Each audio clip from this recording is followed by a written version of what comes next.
आपल्या अवतीभोवती आपण अनेक वस्तू बघतो. काय काय बघतो आपण?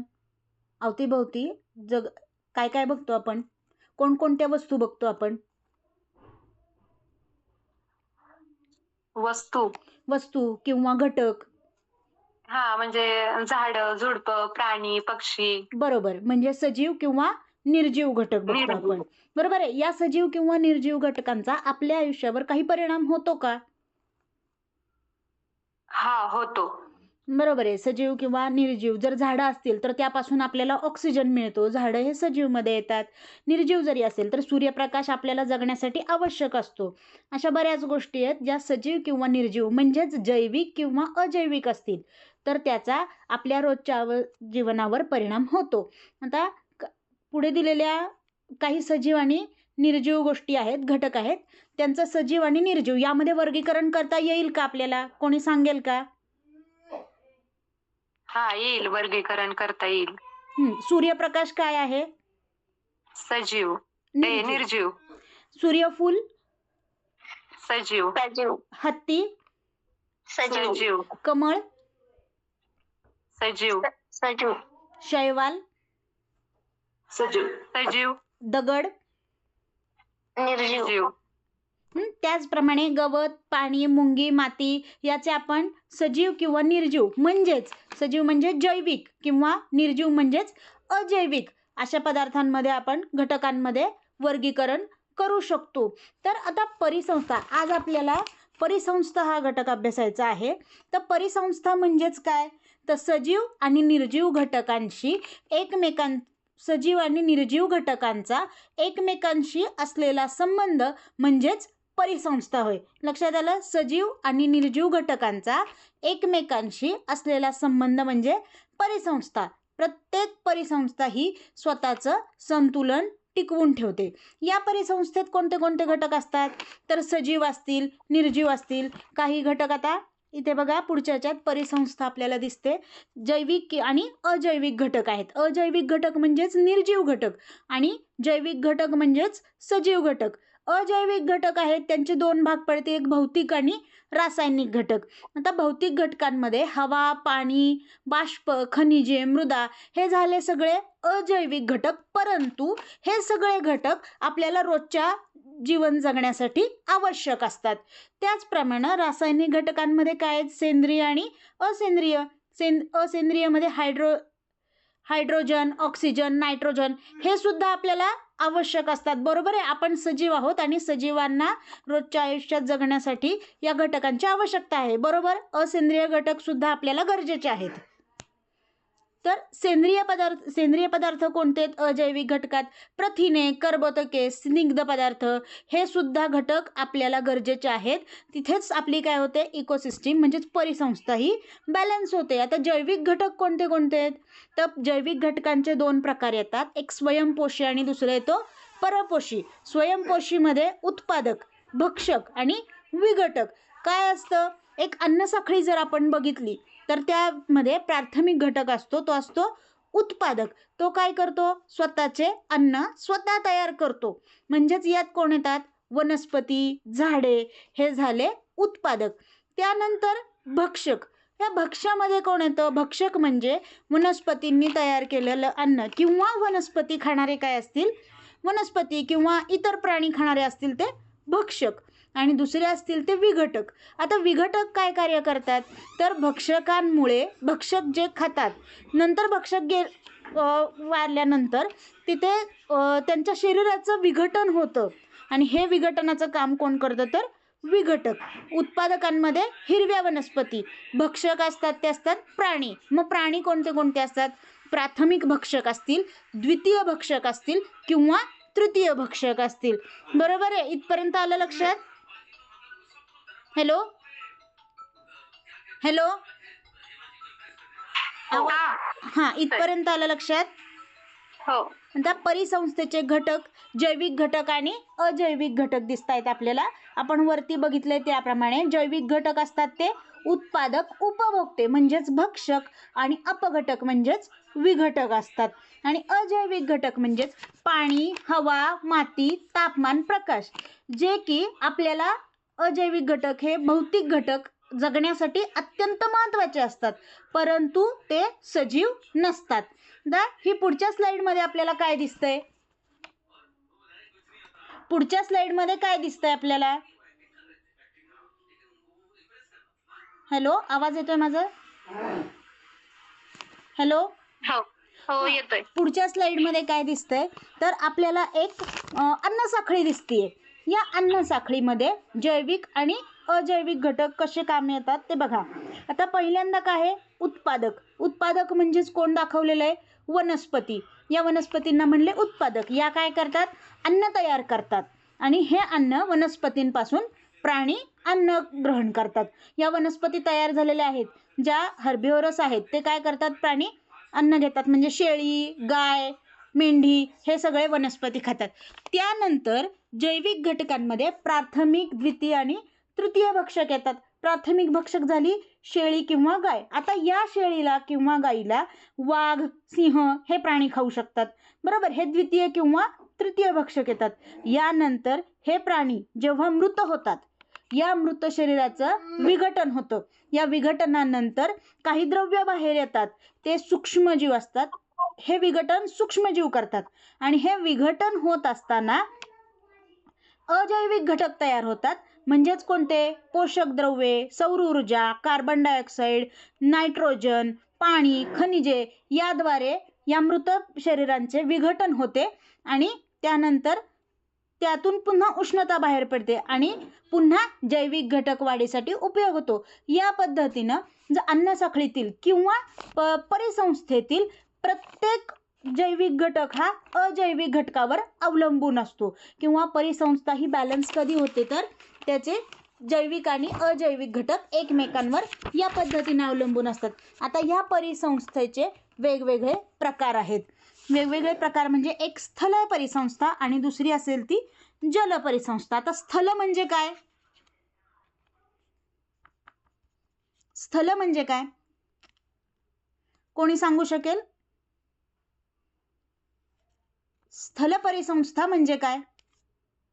हॅलो, जंगल, गवताळ प्रदेश.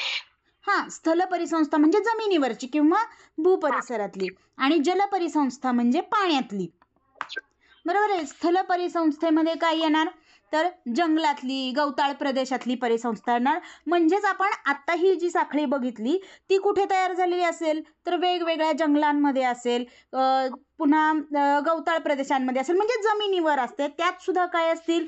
काही उत्पादक असतील, पुन्हा प्राथमिक भक्षक, द्वितीय भक्षक, तृतीय भक्षक आणि विघटक असतील. त्याचप्रमाणे पाण्यामध्ये सुद्धा परिसंस्था असतात. पाण्यामध्ये सुद्धा वेगवेगळे कीटक असतात. उत्पादक म्हणजे जलीय वनस्पती असतील, पुन्हा कीटक ते वनस्पती खातील. याप्रमाणे उत्पादक, भक्षक आणि विघटक याप्रमाणे 2 प्रकार असतील. नेक्स्ट असेल जंगल परिसंस्था आणि गवताळ प्रदेशातली परिसंस्था. त्यापैकी आता गवताळ प्रदेशातली परिसंस्था आहे. आता गवताळ प्रदेश कोणता तर ज्या प्रदेशात पावसाचे प्रमाण, मोठमोठी झाडे वाढण्यासाठी पुरेसे नसते आणि त्या ठिकाणी गवताळ प्रदेश तयार होतात. म्हणजे काय असतं? तिथं जास्तीत जास्त उन्हाळा असतो आणि फार कमी प्रमाणातला पाऊस असतो, त्यामुळे तिथे मोठी झाडं वाढत नाहीत. तिथे काय असतात तर खुरट्या वनस्पतींची वाढ होते. तिथे शेळी, मेंढी, जिराफ, झेब्रा, हत्ती, हरिण इत्यादी प्राणी आढळतात. त्याचप्रमाणे विविध पक्षी, कीटक हे सूक्ष्मजीव सुद्धा आढळतात. तर ही झाली गवताळ प्रदेशातली. आता जंगलातली परिसंस्था गवताळ प्रदेशातल्या परिसंस्थेचं एक उदाहरण म्हणजे इथे उत्पादक असतात. गाजर, गवत किंवा हरळी हे झाले गवताचे प्रकार. त्यानंतर प्राथमिक भक्षक असतील ते गाय, हरिण, ससा. द्वितीय भक्षक इथे काय असतील तर साप, पक्षी, कोल्हा, लांडगा. तृतीय भक्षक असतील की जे ह्या द्वितीय भक्षकांना खातात. म्हणजेच कोल्ह्याला, लांडग्याला, सापाला किंवा पक्ष्यांना कोण खाईल? सिंह, तरस, गिधाड हे झाले तृतीय भक्षक. आता हे तृतीय भक्षक मृत पावल्यानंतर त्या शरीरांचं विघटन करतात, ते असतात विघटक. तर त्या फ्युजेरियम हा एक प्रकार आहे, हे एक प्रकारचं विघटक आहे. तर हे कुठे असतं? गवताळ प्रदेशांमध्ये असतं. आता त्यानंतर आहे जंगल परिसंस्था. जंगल परिसंस्था म्हणजेच कोणती तर जंगलात तयार होणारी परिसंस्था. इथे काय असेल ही निसर्गनिर्मित परिसंस्था आहे. जंगल परिसंस्था ही काय? निसर्गनिर्मित परिसंस्था आहे. जंगलामध्ये विविध प्रकारचे प्राणी एकाच विविध प्रकारचे प्राणी, वृक्ष, कीटक असे एकाच ठिकाणी असतात.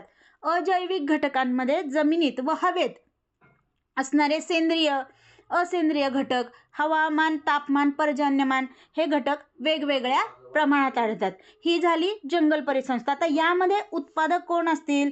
तर साग, देवदार, चंदन अशी मोठमोठ्या प्रकारची वृक्ष असतील, ते असतील उत्पादन.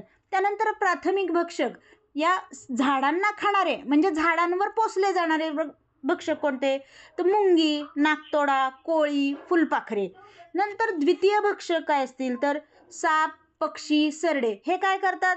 प्राथमिक भक्षकांना खातात. म्हणजे मुंगी, नाकतोडा इत्यादी कीटक असतात, यांना कोण खातं? तर द्वितीय भक्षक म्हणजे साप, पक्षी, सरडे, कोल्हे हे खातात. आता तृतीय कोणते असतील? तर वाघ, ससाणा आणि चित्ता हे झाले तृतीय.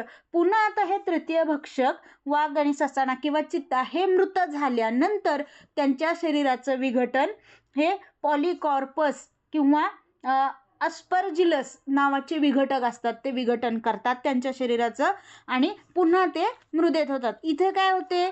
जंगल परिसंस्था पूर्ण होते. अशा पद्धतीनं आता पाण्यातही जंगल परिसंस्था असते. पाण्यात कशी असेल? कोणी सांगू शकेल? पाण्यातली परिसंस्था म्हणजे कशी?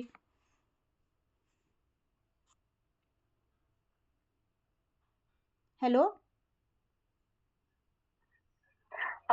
जे मासे म्हणजे समुद्रात काही हे असेल ना, ते मासे खातील आणि माशांचं मनुष्य खातील आणि मनुष्य काही टाकतील ते मासे खातील, अशा टाईप बरोबर. मध्ये काहीतरी असेल. हां, बरोबर. पाण्यातली परिसंस्था म्हणजे काय असेल? तर पाण्यामध्ये आपण म्हणतो पृथ्वीवर 71% भूभाग हा पाण्याने व्यापलेला आहे आणि त्यामुळे 29% हा भाग आहे तो जमिनीवर आहे. त्यामुळं पृथ्वीवर जलीय परिसंस्था या फार मोठ्या प्रमाणात आहेत आणि त्यांचा अभ्यासही महत्त्वाचा आहे. तर नैसर्गिक परिसंस्थेत जलीय परिसंस्था हा अभिक्षेत्रीय दृष्टीने व्यापक आहे. म्हणजेच काय? तर पाण्याचं क्षेत्र जास्त आहे, त्यामुळे काय होतं? जलीय परिसंस्था सुद्धा जास्त असतील. आता यामध्ये सुद्धा जलीय परिसंस्थेत 2 भाग होतील. एक असेल गोड्या पाण्यातील परिसंस्था आणि दुसरी असेल खाऱ्या पाण्यातली. बरोबर आहे. जमिनीवर समुद्र आणि समुद्र हा सगळ्यात मोठा भाग आहे, तो खाऱ्या पाण्याचा आहे. आणि त्याचबरोबर गोडं पाणी म्हणजे कुठलं? तर आपलं तलाव, नद्या, विहिरी ही झाली गोड्या पाण्याचे साठे. तर या परिसंस्थेत नदीद्वारे आणि पाण्याच्या प्रवाहाद्वारे ऊर्जा संक्रमण होते. जलभागाच्या तळावर असंख्य विघटक असतात, ते वनस्पती आणि प्राण्यांच्या शरीरावरचे विघटन कार्य करून त्याचे अजैविक घटकात रूपांतर करते. बरोबर आहे. यात काय असेल? पाणवनस्पती, हायड्रिला, टायफा हे झाले उत्पादक. नंतर प्राथमिक भक्षक असतील पाणकीटक, गोगलगाय आणि ॲनेलिड्स. द्वितीय भक्षक असतील लहान मासे, बेडूक. आणि तृतीय भक्षक असतील मोठे मासे, मगर, बगळे. आणि यामध्ये विघटक जे असतील ते असतील जीवाणू किंवा बुरशी. ही झाली गोड्या पाण्यातील परिसंस्था. आता खाऱ्या पाण्यातली परिसंस्था काय असेल? तर खाऱ्या पाण्यांमध्ये सागरीय पाणी किंवा समुद्राचं पाणी जास्त येतं. बरोबर आहे. तर ह्या समुद्राच्या पाण्यांमध्ये सागरी वनस्पतींची वाढ होते. हे सागरी वनस्पती म्हणजेच कुठल्या? हायड्रिला, ओझोला, निटेला, टायफा इत्यादी सागरी वनस्पतींची वाढ होते. आता सागरी वनस्पती म्हणजेच शैवालावर उपजीविका करणारे लहान मासे, झिंगे हे मोठ्या प्रमाणात, म्हणजेच हे लहान मासे आणि झिंगे हे झाले प्राथमिक भक्षक. त्यानंतर सागराच्या मध्यभागी कमी प्रमाणात जलचर आढळतात. जलचर म्हणजे कोणते? की जे सागरातच राहतात. आता मोठे मासे हे द्वितीय भक्षक झाले. प्राथमिक भक्षक लहान मासे आणि झिंगे झाले. त्यानंतर द्वितीय भक्षक कोणते झाले? मोठे मासे झाले. समुद्रात पोषक द्रव्य फार मोठ्या प्रमाणात आढळतात. सागर तळावर विघटकांची संख्या सुद्धा जास्त असते. अशा पद्धतीनं हे विघटक काय करतात? जेव्हा तृतीय भक्षक मृत पावतात त्यावेळेस ते विघटक सगळे टाकाऊ पदार्थ हे सागर तळाशी जाऊन जमा होतात आणि याप्रमाणे जलीय परिसंस्था पूर्ण होते. तर खाली दाखवलेले आहेत ते अन्न साखळी आणि अन्न जाळे. अन्न साखळी खूप सगळ्या प्रकारच्या अन्न साखळी मिळून अन्न जाळे तयार होते. आता पर्यावरणाचा ऱ्हास किंवा परिसंस्थेचा ऱ्हास कशाने होतो? तर आपण सगळं बघितलं, मानवाने काय केलेलं आहे, वाढत्या लोकसंख्येमुळं पर्यावरणावर गदा आणलेली आहे. काय केलं आहे मानवी हस्तक्षेप, लोकसंख्या वाढली म्हणजे लोकांना देण्याच्या पायाभूत सुविधा वाढल्या, बरोबर. घरं बांधणे आहे, पुन्हा त्यांच्या पायाभूत सुविधांसाठी शाळा आहेत, कॉलेजेस काढणं आहे, वेगवेगळ्या बिल्डिंग बांधणे आहे. शेतीसाठी जंगलतोड केली. जंगलतोड केल्यामुळं काय झालं, प्रदूषणात वाढ झाली, बरोबर आहे. कारखाने काढले कामं करण्यासाठी किंवा सोयीसाठी, वेगवेगळ्या कारखान्यांमधनं येणारा धूर आणि गाड्यांची संख्या वाढली, त्यामुळे प्रदूषण झालं. हे प्रदूषण वाढलं. पुन्हा शेती आणि शहरीकरण, शेतीसाठी आणि शेतीसाठी बरीचशी जमीन किंवा बरीचशी वृक्षतोड झाली किंवा बऱ्याचशा परिसंस्था आहेत ह्या शेतीमुळं किंवा शहरीकरणामुळे नष्ट झाल्या. म्हणजे मानवाने इतका नैसर्गिक ह्याच्यात हस्तक्षेप केला की ह्या ज्या सगळ्या परिसंस्थांचं काय झालं, असंतुलन झालं. तर ह्या आपल्याला पुढे दिसतंय चित्र, परिसंस्थेचा ऱ्हास कोणत्या प्रकारे झाला. इथे जलीय परिसंस्थेचा ऱ्हास दाखवलेला आहे. काय केलेलं आहे, मानवाने सगळा कचरा हा पाण्यात टाकलेला आहे. आता हा जर कचरा पाण्यात गेला तर त्यातले द्वितीय भक्षक किंवा प्रथम भक्षक जे आहेत पाण्यातले, त्यांच्या पोटात जाईल हा कचरा आणि त्यामुळे काय होईल, कधी कधी तर ह्या प्राण्यांच्या हे प्राणी मृतसुद्धा होऊ शकतात. मग तिथे काय होतं, परिसंस्थेचा एक घटक पूर्णपणे पुसला जातो, त्यामुळं परिसंस्थेचा समतोल ढासळतो. तर परिसंस्थेच्या रक्षणासाठी काय करायचे मानवाने, जास्तीत जास्त वृक्षारोपण करायचे, पाण्याचं जतन करायचे, पाण्याचं प्रदूषण करायचं नाहीये आणि जैवविविधतेचं संरक्षण करायचे. ठीक आहे. आज आपण बघितलं परिसंस्था म्हणजे काय, परिसंस्थेवर करणारे घटक आणि त्याचप्रमाणे जलीय परिसंस्था आणि जंगल परिसंस्था. ठीक आहे, लक्षात आलंय. आता सगळ्यांनी स्वाध्याय घ्यायचा. परिसंस्थेच्या ऱ्हासास शहरीकरण कसे जबाबदार आहे ह्या प्रश्नाचं उत्तर लिहून आणायचं.